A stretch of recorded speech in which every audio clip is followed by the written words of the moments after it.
Hi. Hi How are there. you? Good. Guys, do you all know Eriks Eglīts? Yes? Head of Microsoft in Latvia? Well, this is his boss. Meet Erik's boss, and we would like to ask you, well, it's a good question what the digital revolution is about, but the big question is how to profit from it. So we'll leave you with that question. Well, it's actually my story, so thank you for that. So thanks for having me here today. I'm the boss of Eriks, but I don't see myself as the boss of Eriks, so I'm happy to be here today. So I arrived in Riga yesterday evening late. I missed the flight. I live in Dubai. I work in Central Eastern Europe. I manage 24 countries in this lovely shop. And I mean, I come to Riga. I had some meetings this morning. I mean, who of you is wearing a tie? I love the statement of the two founders of SQUALIO. Who of you is wearing ties today? Still. You like to wear a tie? Who likes to wear a tie? Nobody. So why don't we all take off the ties and give them to our neighbor? The ladies can decide to give something else to the neighbors. That's up to them. I won't be specific. And make Latvia the first tie-less country. Then I come back, eh? I mean, is that a good idea? No. That's revolutionary, guys. It's very interesting. I mean, this is a high-speed internet country. What are you doing with it? I've got 70 megabit downloads on my phone. Amazing. But there's nothing to do with it. So I love David's story, and I'm going to get back to Steve Ballmer, because I was actually there when he said that. And I think, to be fair, digital transforming, the world changing around us is also about making mistakes and learning from them. Eh? I mean, Nokia was an $8 billion mistake of Microsoft, a little bit of an expensive hobby. You can't do many of them, but it's a mistake. Nothing wrong with Nokia, nothing wrong with the phones. We made a mistake there. We didn't see this coming. I fully agree, but I think we're fully back. And I always tell people I work at the largest startup in the world, which is Microsoft. 90,000 people, but I feel I work at a startup. I've been 14 years in this wonderful shop, and I mean, every day I feel energized like I was working in a startup. So what am I going to talk about? A little bit about digital revolution. But before that, this is my mind. Eh? I broke my toe a few weeks ago. You probably wonder, why does he wear weird shoes? Well, in my normal shoes, my broken toe doesn't fit. So I bought shoes for this event. Not sure if I can expense them, but anyway. I try to think simple. Simplicity. I used to be a consultant, and I think that's something you should do as well. I think if you go to many of the startups, and maybe that's something for David's slide, the characteristics of a startup is that they think simple. We are all constrained with big data and cloud and whatever. Right? It's all about thinking simple, thinking different. That's what startups do. So this is what I try to. It's not my actual brain thing, by the way, in case you wonder. I hope there's more in there. Anyway, this is me as well. I can't keep calm. I work at Microsoft. I know I speak too fast, but I know you all speak English very well. And they're recording it, so you can play it half speed at home tonight, if you like. Is that okay? I also have to keep up time, because there was supposed to be a timer, and I was promised 40 minutes. I have 35. So I have to talk to the founders of this company. Anyway, I used to work at McKinsey a long time ago, and they learned me this. How many of you present? How many of you actually work? A few. So what are you doing here? Free lunch? So why are you here? Then we can stop and go and lunch. Saves me 40 minutes of talking. So, how many of you present? Presentations, PowerPoint, Google Apps, whatever you use for that. How many of you present for an hour and say, and the 10 most important things are this and this and this and this? Everybody closes his slides with, these are the 10 things you need to remember. Trust me, people are gone. This is scientifically proven stuff. This is your audience attention. You're somewhere here, I guess. You're probably thinking, what is this guy, weird shoes, whatever. You go up. At a certain moment, you're going to be hungry. And lunch is late anyway in Latvia. And you're here. You present your 10 points here. Eh? So let's make a deal. This is my slide. There's one slide you need to remember. So if you don't want to stay, go. Come back at slide 17 and leave afterwards. I'll save you 40 minutes of time. This works. Try it. I do my presentations this way. I print my presentations, put them on the floor, and order them to get to that point. Anyway, afterwards I'll ask you which slide it is. So it's not good morning. I thought it was a morning keynote, but it's an afternoon keynote. Good afternoon. So many of you are companies. Who of you is a big company? It's a stupid question, because everybody thinks he's a big company. Yeah? I mean, who of you has an enterprise? Everybody thinks he's an enterprise. Who of you has more than 500 people working for you? Or you work in a company with more than 500 people? 250? 100? Good. We have SMBs in the room. Cool. I hate it when we call you SMBs, by the way. You're a small and medium business. I don't care about you. I do. I care about you a lot, actually, and I'll talk about it. But your world has changed. I hope you agree with that. Eh? 25 years ago, life was easy. 25 years ago, if you wanted to buy a TV, you would go to a TV store and buy a TV. Who of you sells TVs? Electronics or something? Nobody. You would go to a store and buy a TV. What people do these days, they go to the store, listen to your advice, and then buy it online. The world's changed a little bit. Think about it. How do you get people in? I don't know if there are Sony stores in Latvia, but Sony has a very interesting strategy. They built kind of flagship stores. They don't sell anything in a flagship store. They're to advise you to buy a Sony TV online or at a big retailer. So the world's changing. You have to inspire your customers. You have to use data to do things. I mean, I made an April 1 joke to my team a few weeks ago about injecting RFID text to all the employees of Microsoft.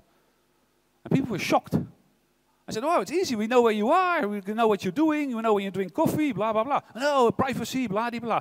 But you have to kind of use that data to do useful things. And then I got an invitation for a big event last week, a Microsoft event in Seattle, in the US next month, where they're actually using RFID text to track where I am. And I hate it. It also offers an opportunity for a new business model. People walking around with my badge pretending I'm at the conference. And I pay them a little bit. Anyway, the world's changing. So you need to be more responsive. I hope you agree with that. Who of you is doing stuff the same way as you did 25 years ago? No. I wonder where the people were who were here last year who are not here today. But anyway, that's another discussion. You need to go from, I mean, who of you works in an office? A few. You know, only the people who work can raise their hands. So it's basically the three over here. I mean, but who of you actually work at home or from home?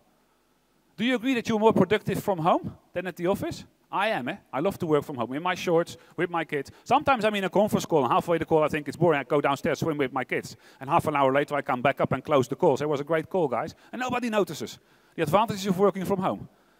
But the world has changed. The world has changed. I mean, if I have people working for me and say, yeah, I mean, I'm going home, is that okay? I say, piss off, go home. If you think you can go home, go home. I don't care. It's not about how many hours you work, it's about the work you do. Things have changed. I hope you all agree with that. And this is an interesting one, and David mentioned this. It's kind of, David and myself don't present together over the world, although I would love to do it. It's an open invitation, David, I'm not sure where you are. But, I mean, some of the things are a little bit overlapping, which is kind of nice, because, of course, we check the slides up front. But these are two interesting ones. David mentioned drones. Look at drones. 2007, a drone would cost $100,000. 2013, $700. Mobile phones as well, $499. I mean, David showed those big things. I remember working at McKinsey, having those Motorola StarTACs. You remember them? It's not Putin, the Gorbachev phone. You saw him? Putin probably has one as well still. Sorry. Are you Russian friendly here? Some people throw tomatoes at me. I once presented with a net. Anyway, I had the StarTAC. I was sitting in a train. And people were looking at me like crazy. This guy's an idiot. He speaks to himself all the time. Remember those days? $4.99, now $10. So this is one thing. Things have become cheap. Everybody has a phone. The first internet device for many people in the Middle East and Africa or any emerging market will be a mobile phone. David mentioned it. And think about it, because that changes your business model. I mean, I still enter up in forms filling in what's your landline number. Who of you still have a landline? Also non-working people can say something in these questions. Nobody. You see? Anyway. And then another interesting one. The time to get to a $1 billion valuation of a company has changed. Look at this. Typical Fortune 500, 20 years normally, to get from 0 to $1 billion. And now, Xiaomi, you just mentioned them, 2 years, from 0 to $1 billion. So you have a year to go to become a $1 billion company. Good news. Things have changed. You have to wonder why. What's happening? And I call it digital transformation. There's an astonishing piece of speed of change happening in the world. And I mean, we spoke about revolutions. I remember this was the French Revolution. I mean, it started with steam, all that kind of stuff. Then somebody said, hey, let's forget about having our own steam machine. All of us with our own steam machine, let's go and do it centrally for somebody. So we get into the next one, division of labor, electricity, mass. And then we went into IT. My birth year, IT was invented. And that's nothing to do with me, by the way. But stuff. And now we're in the fourth digital revolution, I think. In the fourth industrial revolution, the digital revolution. I'm going to get some water, sorry. Otherwise I lose my voice. You can study the slide in the meantime. So things are changing, but to be fair, we had a panel discussion this morning, and I also think that the people, I really mean that, because I meet a lot of customers, small, big, well, customers, let's stop using the word. I wonder what you pay to sit upstairs. Is that the expensive places or something? Is that for the VIPs? Anyway, so, hi. The world has changed, but to be fair, the people who know their customers best are you. And yes, there might be a startup in Latvia thinking of something which completely will kill your business in 5 years' time. But at the end of the day, you still know what to do with your customers. You still know what your customers want. When I speak to customers, sometimes they ask me, what do we do? How do we change? I say, well, talk to your customers. Understand what they do. Understand what they are doing differently and adapt. Undress yourself, not really, but physically, and go in there naked and listen, humble. I mean, Einstein once said, I'm not that different than anybody else. I'm just asking the stupid childish questions. And I think we forget to ask the childish questions sometimes. So, every industry is ready for a change. The pace of change will go different. I'm not going to go through this slide in detail, but we did some work with McKinsey Global Institute, where they looked at kind of, okay, what sectors, and all of you are in one of these, what are the things they can do, and how ready are they for this change? And you can see the color grades, if you're white, you're nothing. So government, overall, they're not there yet. They're struggling. They're struggling. I think the government of Latvia is struggling. I mean, Latvia as such is kind of struggling. I think you need to find a purpose first in the digital world, and then go after that. But everybody's ready for, of course, IT is easiest. But you can see where you are, and I'll share the slide afterwards, so you don't have to make pictures or quickly draw it. But everybody's ready to change. Many of you have changed. Maybe the people who are not here anymore are not there anymore anyway, as a company. Could be. Things are changing. But one thing is true, and this is research. I mean, you have kind of different people. You have kind of fashionistas, and that's very interesting, because I think many of the startups are fashionistas, which is okay. They try something new, they make a lot of money, but at the end of the day, the cash flow doesn't work out. And I once went bankrupt with a company, which is kind of an interesting experience. Well, not really, but you learn a lot. And then there are the beginners who are going to die. Conservative, yeah, they go up in profitability, market value. To be fair, it's also a way to go. You don't need to be the next $25 billion company. I mean, if you kind of reduce your cost and you get more profitability with less revenue, it's okay for me. And then these are the big ones. But these are the ones who kind of really embrace digital things. And for me, it doesn't mean change your company tomorrow. So I'll try to be very practical with this little brain I have and talk about a few things. A few things are happening. I mean, who of you doesn't have a mobile phone? You know those things?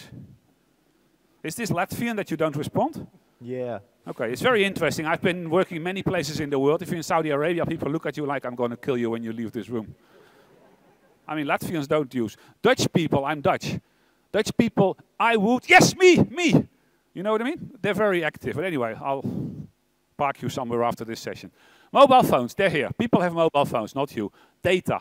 There's so much data. And the Internet of Things brings in even more data. And to be fair, I don't care about the data. I care about what you do with the data. I don't care about the Internet of Things devices, because like David said, there's millions and millions of them.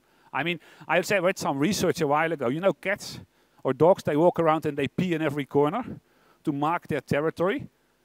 Till now, I think, it's 2, you probably marked yourself 134 times today. You peed somewhere. You left a digital trace. When checking in, when using your phone, when making phone calls, when logging into the Wi-Fi, when trying to send up questions, you're marking yourself. All this data is there, we don't do anything with it. And yeah, privacy comes up and all that stuff, but we'll talk about that later. The Internet of Things is here and it has been there. That's another thing. Sometimes I love my friends of Gartner or whoever, they come up with new trends. I mean, the data-driven economy is the new buzzword, apparently. What does that mean? Cloud. Clouds have been here for hundreds of years. Well, hundreds, yeah, they have actually. But the digital clouds haven't. I mean, Microsoft was in cloud computing 15 years ago with Hotmail. Remember Hotmail? Everybody thought it was a kind of obscure site where you get Hotmails. It's just a mail server, so you know that. Anyway, we had a lot of branding issues with that. Things are connected, things are changing. I think that message is clear.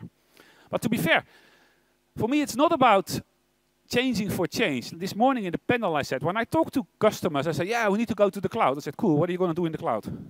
Yeah, we're going to move my mail server to the cloud. Is that the big thing? Amazing. You're doing old stuff in a new way. Nice. Doesn't make a difference. You want to do new stuff in a new way. In order to do new stuff in a new way, you need to understand the opportunities. You need to understand what you can do with IT and technology, but you first need to understand where you want to go, what your customer wants, where you can make a difference. And I've seen amazing startups in David's slides.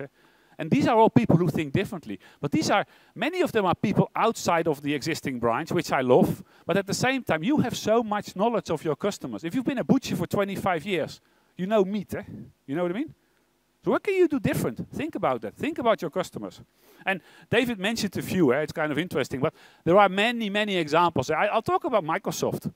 You know that we are the biggest telecom operator in the world? Without any lines. Skype is the biggest telecom network on the planet. at the moment. And I hope it stays for that for a while. But it brings very interesting challenges talking about regulators. I mean, I've been in countries where I had to go to the Minister of Economics, and they were suing us because we were a telecom company, which has a different way of bookkeeping than a software company. And try to explain to people that the law from 1935 doesn't really adhere to a law in 2014, when this happened. Things are changing, and some of them are amazing, some of them are not. But I think you have to think differently. I mean, Facebook doesn't own any content. They're the biggest media content company in the world. And Wired is also interesting. I mean, I can put them on next time. I think of Wired as a magazine. Now I see your consultants changing the world. Microsoft has changed as well from the product guys who try to sell you Excel to a cloud company, which has huge impact on Microsoft, trust me. A whole P&L is screwed at the moment. Because software is easy money. Cloud is difficult. Every user we add brings additional cost. And we're changing fast as a company. Anyway, so I think there's 4 things here which are changing in a kind of digital enterprise. And enterprise is also SMBs for me because you're an enterprise. The customer experiences are changing. You need more skills. You need different people. You need to be more productive. The operating models of your company are changing. I just mentioned Microsoft. I'll talk about each of these a little bit. And business models are changing. I think that's the most interesting one. Because like David mentioned, there's many examples of completely disruptive business models like Uber. Nobody saw them coming. And then all the people strike, the taxi drivers go on strike and they block roads. And I think, guys, wake up. And we had a nice discussion about self-driving cars. I don't want a self-driving car. I want to drive myself. Have you ever thought about that? For me, the self-driving car is also an industry who kind of goes forward in a way without asking the users. Do you want to? I mean, if I would have not drive, I would take a train or a bus. I want to drive my Porsche. I don't want a self-driven Porsche, please. Or a self-driven Ferrari. You know what I mean? It's very funny. Anyway, so let me talk a little bit about this.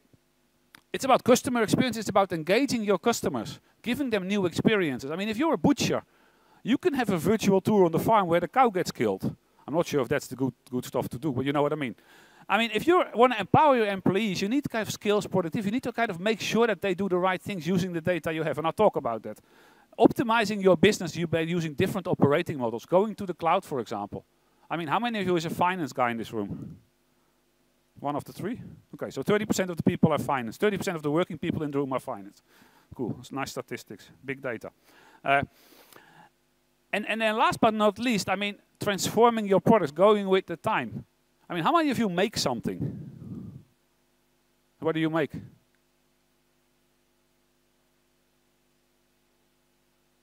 Okay, and how long have you been doing that?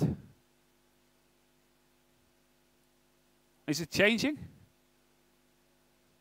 Okay. I mean, you need to think about the same stuff in a new world, a new environment, because the world has changed, so you have to change your company. Anyway.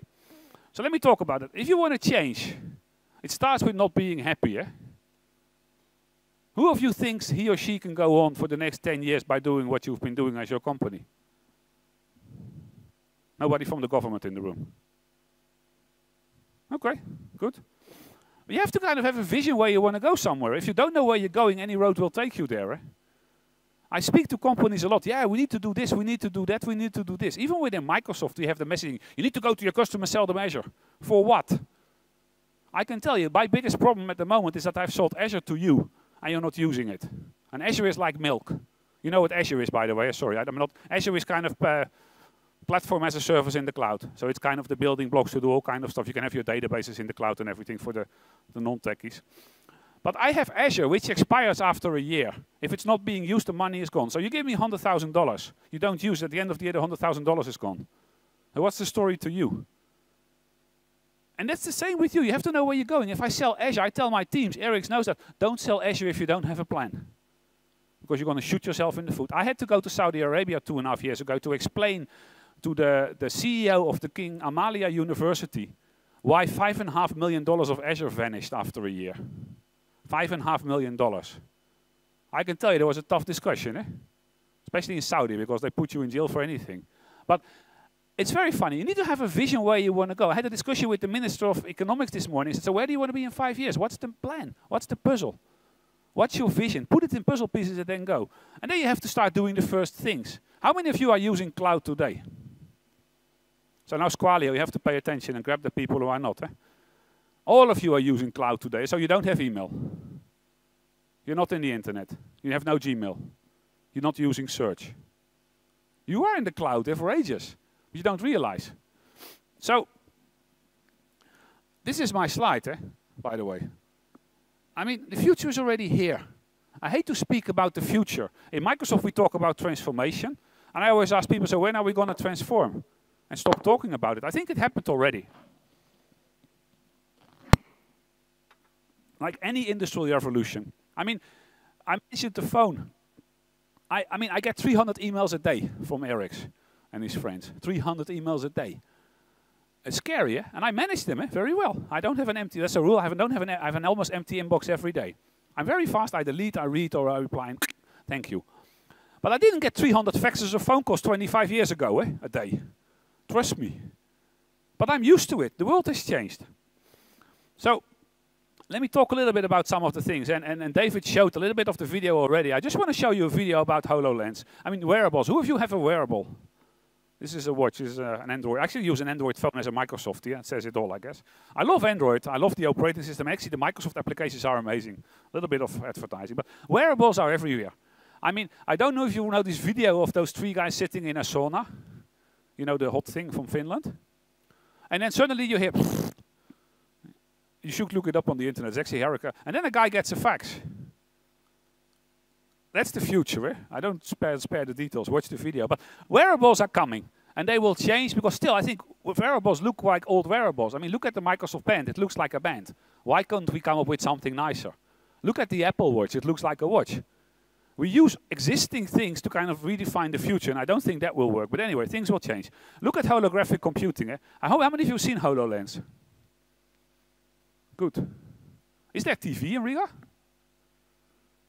Okay. No, I'm just kidding, guys. Don't shoot me. So I'll show you a little bit of a video. Have a look. Technology is all around us. We use it in every aspect of our lives.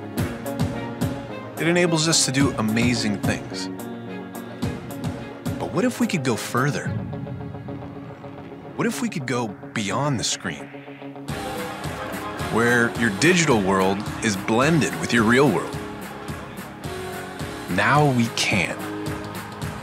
This is the world with holograms. What will they enable us to do? New ways to visualize our work. I have an idea for the fuel tank. New ways to share ideas with each other. How are things going your end? I just put the images in OneDrive. Perfect. More immersive ways to play.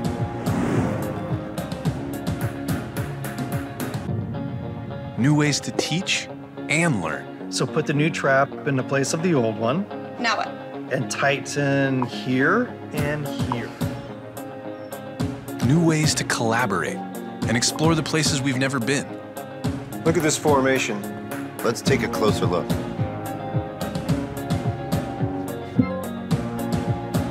And new ways to create the things we imagine.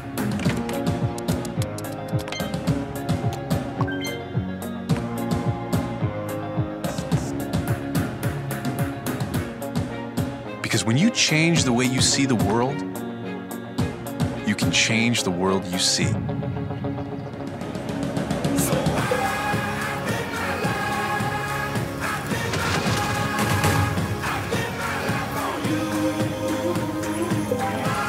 This is Microsoft HoloLens.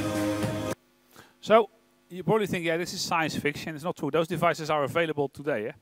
You can buy them. You can start building applications about it. Think about that. I mean, we have our first customer actually live with HoloLens. It's Japan Airlines. They're doing all the crew training using HoloLens. So those people don't actually go into a plane anymore, or they walk in a plane and they get guidance where to click. So we're combining the real world with the virtual world. And what I try to give to you is, I mean, think about your business. Think about what you're in, what you're doing, how this can change your business. It doesn't apply to anybody, but that's what I'm trying to, you have to rethink your business and how you think about things. So let me talk about another one, cloud. Nobody's in the cloud. Sure, I get that. But cloud does a lot of interesting things. I mean, not on the technical side, because the finance guy in the room, he likes the cloud because of kind of capital expenditure. So buying hardware service goes down to operational expenditure, which is great. But when I go to customers, I don't want to talk about the cost of cloud. I don't care. I really don't care. At the end of the day, you do, of course, but I don't care because I want to talk about the opportunities, what it can do to you. Yes, there's the stories of economies of scale, pay as you go, saves you cost, unlimited scalability. But let me give you some examples. I mean, how many of you understand American football? Nobody. Whew. I thought I was the only guy. The only thing I understand that there's this commercial break at Super Bowl Sunday. Ever been in the US on Super Bowl Sunday? I was there once and I thought the Third World War broke out. I didn't know it was Super Bowl Sunday. So I was in the Bellevue Mall walking around and where's everybody? Is the dead man, the Walking Dead live? Is it really happening or something? Where's everybody? It was Super Bowl Sunday. Okay, everybody was in the bars and having fun. In the break, it's the most expensive commercial break of the planet. You know that, it's millions per second or something. You know what happens? If there's this break, what the Americans do, they order pizza. So nobody watches those expensive commercials because everybody's ordering pizza.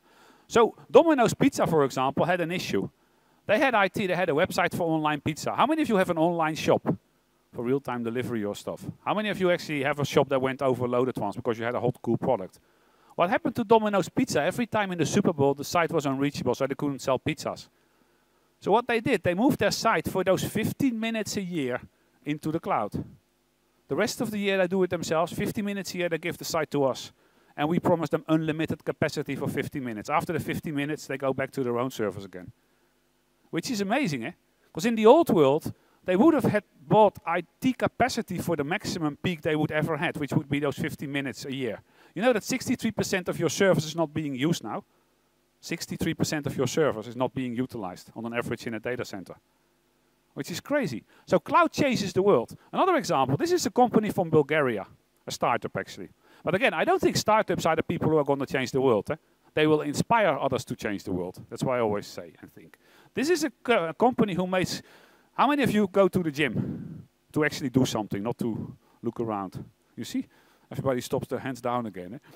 No. So you go to the gym, you have gym management systems and blah, blah, blah. This company made something very nice in Bulgaria, where they built an application, actually offline first, so kind of software with a floppy disk. You put it in there.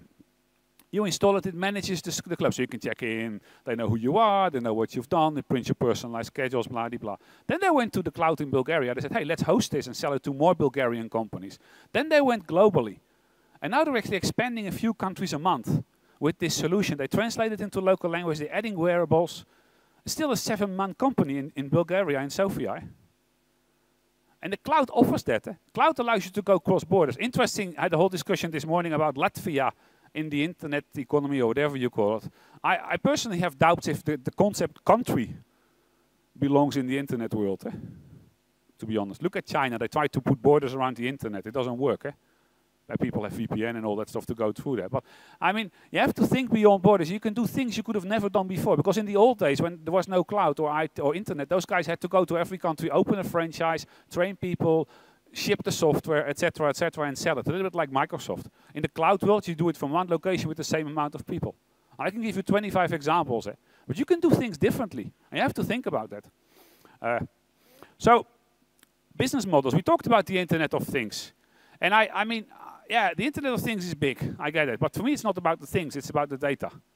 What do those things give me? You know? I mean, when I land here, I want kind of my phone to know where I am and order a taxi. I mean, and there's a lot of players in the Internet of Things. It's also one of those Gartner words for me, to be honest. I mean, Internet of Things is the next big thing, so they have 25 years of consulting coming forward. Great. And it's very confusing. I speak to many customers. What can you do with it? How does it work? What does it do? What about privacy? What about data? Let me give you some examples. A mirror. Who of you have a mirror at home? Well, if I see all the nicely fitted, knotted ties, you have a mirror. You spent 25 minutes in the mirror this morning. And I tried and then I gave up. I said, whatever, I won't wear a tie today. I'll break the rules.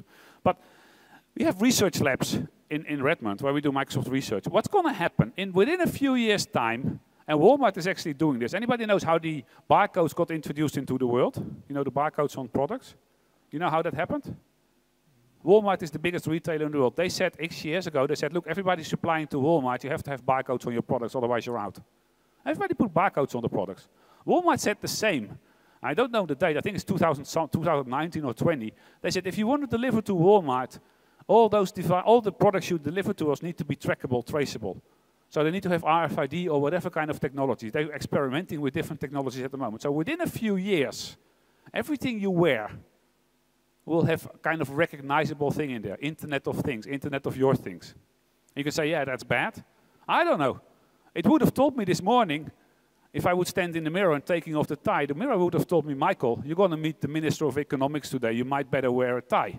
And by the way, you shouldn't wear the blue tie. You should have worn your red tie. And by the way, you're wearing the wrong shoes. And you can come up with the images. Sorry for the ladies, you can't nag at your husband anymore in the morning. But, I mean, it's going to change things. And these are kind of not rocket science things. These are things that are happening today, being developed today. Another example is ThyssenKrupp. I mean, you have elevators in this country. You have big buildings, I guess. They do elevators. What they did, they put Internet of Things devices, so trackers, tracers, whatever, in all their elevators in the world. They have millions of elevators to manage. They manage them centrally from Orlando. All the elevators of ThyssenKrupp are being monitored there. And they're using the Internet of Things. All those devices give continuous data to them. What they're doing preventive maintenance. So an elevator will tell, hey, I'm going to die. Maybe you should send somebody. Really, and it's live. I have a video as well, but I don't have time to show it. I'll share it with you if you want. It's amazing to see. The people walk around, they know exactly what spare parts to take. They know exactly what to do. And these are kind of, for me, stupid things. But these are the powerful things which will change a lot. And maybe some of you are in the elevator business or similar things. You can think about it. I mean, you can go to self-regulating heating systems at home, etc., etc. The world's changing at a speed which is crazy. This is the refrigerator. In the analogy of Walmart with well, traceable things, traceable products, the refrigerator will know what's in your refrigerator. How many of you come home after a long day of work hungry, no time to shop? What do you make? I have that experience daily. Come home and so what do I make with this? The refrigerator will tell you. You have a steak, a banana, and 2 tomatoes. You can make steak with banana and tomatoes. You could have thought that yourself, of course, but it will also show you the recipe. You know what I mean? I was in Seattle a few weeks ago in our Microsoft Home of the Future. It's there, and it's amazing. Because there's also this virtual cook comes up there and tells you how to make it. And I mean, these things are coming fast. And if you think, if you're in the retail business, you rethink your way you do business. We're working with a company in Lithuania actually at the moment, a retail chain, to actually do this and think about what this will mean for their customers. Because the shops will change completely. Make sense? So, big data. I mean, these are the self-driving cars. I'm not in one of them. But if you don't have your data, I mean, you can't do anything. You can be a smart company doing nice things. And let me give you some examples of some companies. This is Microsoft. And the Microsofties maybe don't know this, but we analyze the mail traffic within Microsoft. You know that we send a lot of mails, 90,000 people times 300 mails a day. You can do the math yourself. We're analyzing those mails internally, not like Google externally. Ever try to send a mail to a friend on Ferrari on Gmail? Within 25 minutes, you have kind of advertising for Ferraris in your box. They kind of read my mail. We do it internally. And what we do with it, we use it to analyze people. We use it to analyze traffic within the company. And we look at what's happening in those mails to identify specialists. So if I get 500 emails a day about Latvia and the future of Latvia, you might conclude that I know something about Latvia. So if somebody tries to find something in our intranet, a specialist in Latvia, they will point to me. So we're kind of connecting existing data sets. And it's not rocket science. It's available today. And we're doing it. Let me give you another example. HSBC. It's funny we use the same bank. This is my bank. So a few months ago, I logged in. I'm married. I've got 2 kids. I logged in, and there's this funky pop-up. Hey, Michael, are you going to get married? We have this specially newlyweds package for you. I thought, yeah, sure. They know what my wife is there because she spends a lot on my credit card. So nothing against wives who spend on credit cards, ladies, but you know what I mean. They know that I'm married. They know I have a wife. So why do they give this to me? I thought, it's stupid. How hard is this? And then a few weeks later, I was in a plane traveling somewhere again, and I started thinking, maybe this is big data. Maybe they look at my travel patterns. Maybe they look at statistics from similar guys. I might well get a divorce shortly because of my travels. I'm going to get remarried. So maybe they're actually doing big data with me. You know what I mean? And you can use so much. You have so much customer information. If you go to a supermarket, how hard is it to track what I buy every week and get my basket ready with my minimum delivery of what I buy every week? It's something you can do in an afternoon if we do a little bit of coding. Anyway, you get the point. Another one. Who of you have a call center? Nobody. Call center. Good. Okay, this is Latvia. Everybody has a call center, but you're too afraid to say that you're old-fashioned with a call center still, and you don't have a bot. Okay. By the way, the bot David mentioned, I love the bot. because it showed that we can screw up bots completely. And we're actually testing those things. That's why we took it offline. Immediately we brought another one online, which is a little bit different. But it's testing. We fail. I promise you, Microsoft will fail a lot of times in next years. And I don't care to fail. I tell my teams as well, I don't mind if you fail as long as you learn from your failure. I think that should be the attitude. So, call center company. What do call center companies typically do? They want people to make as many as possible calls, correct? And sell as much as possible. So long hours, a lot of calls, automated with CRM systems where you have to call this customer, talk about this. Hello, I'm Michael, blah, blah, blah. You know how it works. What they found, they started analyzing the call volume, the results, and they started adding the data they had about batches. So people check in into the room, people check in, people log in, people go for lunch, people go for coffee, they check in, check out, and all that stuff. You know what they found? Lunch breaks. The most productive telesales people had the longest lunch breaks. The most productive telesales people had the longest lunch breaks, which is a very weird conclusion because I wouldn't say that. They have less time to call. So they do less calls, so they are less productive. So what they found, in those lunch breaks, people speak to each other and they learn from each other, which is kind of an interesting thing. I never would have thought, but it's true. So what they do, they kind of made lunch breaks with kind of people who are doing similar things to bring them together, get free lunch, and they talk. And these are kind of stupid examples. You kind of think, what is he trying to say here? I want you to think about your company, your business, think about technology, and then see what you can do. Of course, we can help. I mentioned this one. You need to know where you're going. If you don't know where you're going, yeah, you can keep driving, which is okay. Some people like to cross the world without a destiny. But I think you need to plot a kind of 3, 4, 5-year path where you want to go. If you look at this one, this is interesting. And to be fair, you're all CEOs. I'm a CEO of Microsoft as well. 86% of them think digital is their #1 priority. And you know that CMOs in big companies spend more money on IT than the IT people?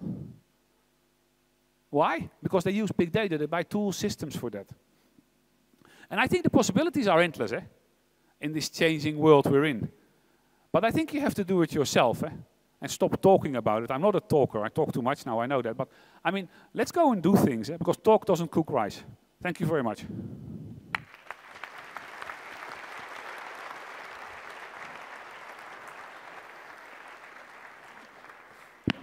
Thank you, Michael. Well, you come let's on have stage you. Very scary. Huh? No, nothing. Just kidding. That's all right. Listen, about the profit, it's still the big question. Clearly, everything that you're talking about is going to affect the life of everyone. Mm-hmm. Now, but still, imagine you're a small business owner, you're a down-to-earth person, salt of the earth. Now, what are the top 3 things you should be thinking? Going out of this conference, what should you think about in practical terms? Focus on your core. That's one.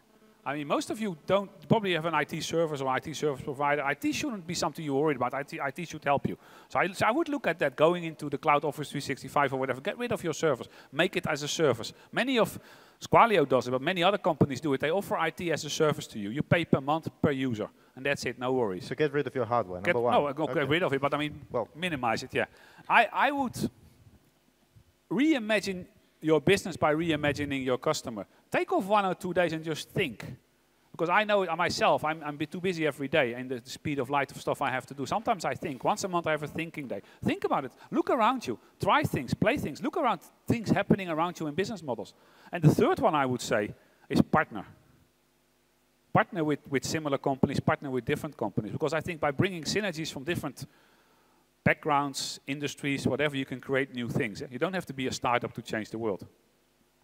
But you have to think a bit like a startup, right? You have to get out of the room and mingle with people. Yeah, but the word startup, I mean, yeah, let me call SMB start-throughs then or something. You know what I mean? You go from where you are. You don't start from scratch. It's perfectly healthy to be in the meat business, I think. But try to do different ways and expand it and change your world. All right. Eddie, what have we got on the screen? Slido is functioning very, very, very slowly, but we've got a couple of questions through. What about the HoloLens? Will it be available today? Microsoft.com/HoloLens. You can order them. All right. We're a little bit out of stock, but they will come again. This is the developer preview edition. You can order them. They're $2,500 or something, I think. You get them. I mean, what we're actually doing as well, and that's an interesting one to discuss over for Latvia. One of the ideas I have for tonight, actually, when we have a meeting with the Minister of Culture. We're setting up HoloLens studios across the world.